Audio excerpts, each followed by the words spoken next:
तो hello everyone, मेरा नाम अनिल कुशवाहा और आप देख रहे हैं अनिल स्टडी सेंटर।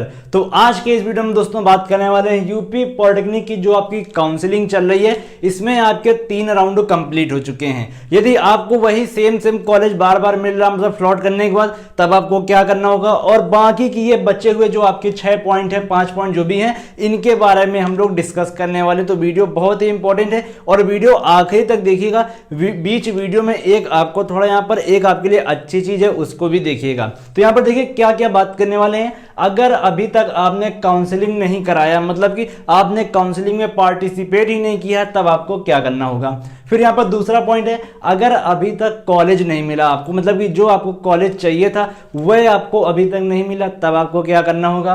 फिर यहाँ पर तीसरा पॉइंट है, 4th राउंड की जो काउंसलिंग है उसका प्रोसेस क्या होगा, वह डिस्कस करने वाला हूं। उसके बाद फीस पड़ेगी कि नहीं पड़ेगी, मतलब कि हम लोगों ने यहाँ पर पहले मान लीजिए कि फर्स्ट राउंड में काउंसलिंग कराया, फ्लॉट कर दिया, उसके बाद 4th राउंड में हमको काउंसलिंग कराना है, तब यहाँ पर फीस पड़ेगी कि नहीं पड़ेगी, उसके बारे में भी डिस्कस करने वाले हैं। फिर उसके बाद अदर स्टेट के कैंडिडेट्स के लिए क्या यहाँ पर है, इसके बारे में भी डिस्कस करने वाले हैं। अगर आप यूपी के बाहर के हैं तो यहाँ पर आपको काउंसलिंग इस राउंड में कराने का मौका मिलेगा, उसके बारे में भी बात करने वाले हैं। और अगला यहाँ पर यदि आप अनुत्तीर्ण हैं, मतलब कि आप पास नहीं हो पाए हैं, तब आपको काउंसलिंग कैसे कराना होगा। तो चलिए अब आज का वीडियो स्टार्ट करते हैं बिना वक्त गवाए हुए। तो यहाँ पर सबसे पहला पॉइंट है, अभी तक काउंसलिंग नहीं कराया है तो देखिए, यदि आपने अभी तक काउंसलिंग नहीं कराया है तो 4th राउंड में आप आसानी से बिना किसी प्रॉब्लम के काउंसलिंग करा सकते हैं। आपको सिर्फ न्यू रजिस्ट्रेशन करना होगा, जो यहाँ पर आगे के चरणों में आपको बताऊंगा।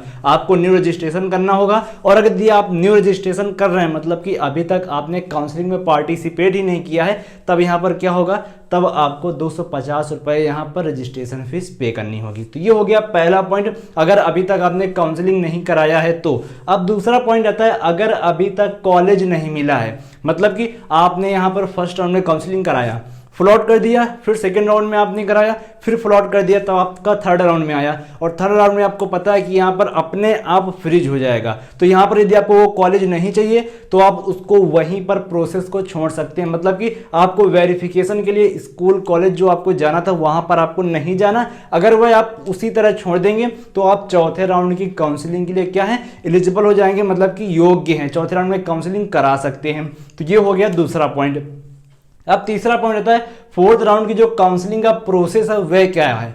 तो यहां पर उसके पहले आपको एक चीज बताना चाहूंगा, जैसे कि आप यहां पर अभी तक यहां पर काउंसलिंग नहीं कराए हैं, तब आप यहां पर क्या कर सकते हैं, मैं एक यहां पर आपको बता रहा हूं, स्क्रीन पर इधर और इधर 2 नंबर लिख के आ रहे होंगे, किन्हीं पर भी आप कॉल कर सकते हैं। ये आपका कैरियर फोबिया सर्विसेज है। तो कैरियर फोबिया एजुकेशन सर्विसेज क्या है कि यहां पर आपको बेस्ट काउंसलर जो होंगे, जो आपके बेस्ट काउंसलर हैं, इनसे आप बात करके, इनसे आप क्या कर सकते हैं, बात करेंगे और अपनी समस्या बताएंगे कि हमारी इतनी रैंक है, रोल नंबर ये है, तब यहाँ पर क्या होगा कि आपको ये बताएंगे कि आपको कहाँ कॉलेज मिलेगा। और देखिए, यदि आप इनके साथ आगे भी जुड़ना चाहते हैं, मतलब कि आपको पता नहीं है कैसे यहाँ पर, मतलब कि आगे की स्टडी करनी है हमको, कैसे हमें कैरियर का यहाँ पर काउंसलिंग कराना है अपने, उसके बाद आपको स्टडी मटेरियल कहाँ से मिलेंगे। आपको पता है लॉकडाउन चल रहा है तो काफ़ी स्टडी मटेरियल की प्रॉब्लम है, तो स्टडी मटेरियल कैसे मिलेगा। तो यहाँ पर जो स्क्रीन पर लिखे हुए नंबर आ रहे हैं, इन पर आप कॉल करिए और इनसे अपनी समस्या बताइए। और जो आगे का 4th राउंड की काउंसलिंग प्रोसेस है उसमें आप पार्टिसिपेट करना चाहते तो एक बार मैं आपको रिकमेंड करूंगा कि इन दोनों किसी में से एक नंबर पे कॉल करिए, और यहां पर आपको बहुत ही ज्यादा फायदा होगा। तो ये 4थे राउंड की काउंसलिंग के प्रोसेस की बात करते हैं। तो यहां पर देखिए, 4थे राउंड की काउंसलिंग का प्रोसेस की बात करते हैं। 4th राउंड क्या क्या होगा, आपको पहले क्या करना होगा, यहां पर आपको न्यू रजिस्ट्रेशन करना है। यहां पर कब से कब तक डेट है आपकी, 23 अक्टूबर से 24 अक्टूबर, 23 अक्टूबर को और 24 अक्टूबर को आप यहां पर न्यू रजिस्ट्रेशन करेंगे। अब यहां पर एक चीज आती है, अगर आपने अभी तक काउंसलिंग नहीं कराया है तब आप रजिस्ट्रेशन करेंगे तो यहां पर आपको 250 रुपए पे करने होंगे। और आपने काउंसलिंग कराया है और अभी तक आपको आपकी मनपसंद का कॉलेज नहीं मिला है तो आप उसको वहीं पर छोड़ दीजिए। 4थे राउंड में आप फिर से काउंसलिंग कराइएगा और तब यहाँ पर आपको 0 रुपए पे करने होंगे। सिर्फ आपको रजिस्ट्रेशन करना होगा और उसका पैसा आपको नहीं लगेगा यदि आपने पहले काउंसलिंग करा लिया है। तो ये हो गई यहाँ पर न्यू रजिस्ट्रेशन। कब कब होगा आपका, 23 अक्टूबर से 24 अक्टूबर, मतलब ये 23 अक्टूबर और 24 अक्टूबर को। फिर यहाँ पर चॉइस फिलिंग एंड लॉकिंग, तो ये भी आप आपका 23 और 24 को ही होना है, मतलब कि अगर 23-24 के बाद आप करेंगे तो आपका नहीं हो पाएगा। तो ये काम भी आपको 23 और 24 को ही कर लेना है।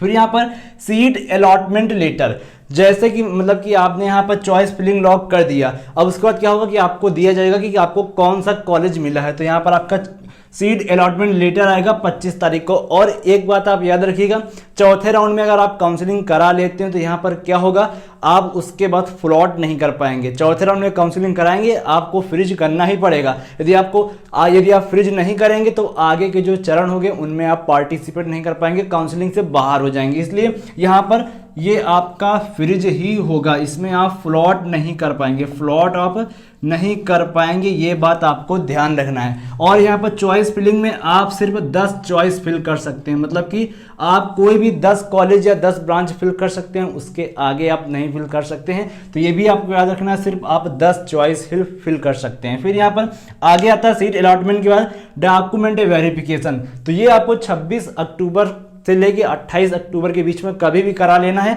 और 28 अक्टूबर को शाम को 5 बजे के बाद आपका डॉक्यूमेंट वेरिफिकेशन नहीं होगा, इस बात का आपको ध्यान रखना है। फिर यहाँ पर आगे आता है फीस। आपको यदि आपको अच्छा कॉलेज मिल गए, आपने वेरिफिकेशन भी करा लिया, बात आती है एडमिशन फीस जमा करने की। तो ये आपका 26 से 29 के बीच में होगा और 29 को यहाँ पर आपको दोपहर 2 बजे तक ही कर लेना है, मतलब कि दोपहर 2 बजे तक आपको यहाँ पर जो एडमिशन फीस है वह आपको पे कर देनी है ध्यान से, नहीं तो आपका आगे नहीं हो पाएगा। तो ये हो गया चौथे राउंड का काउंसलिंग का प्रोसेस जो यहां पर होना था।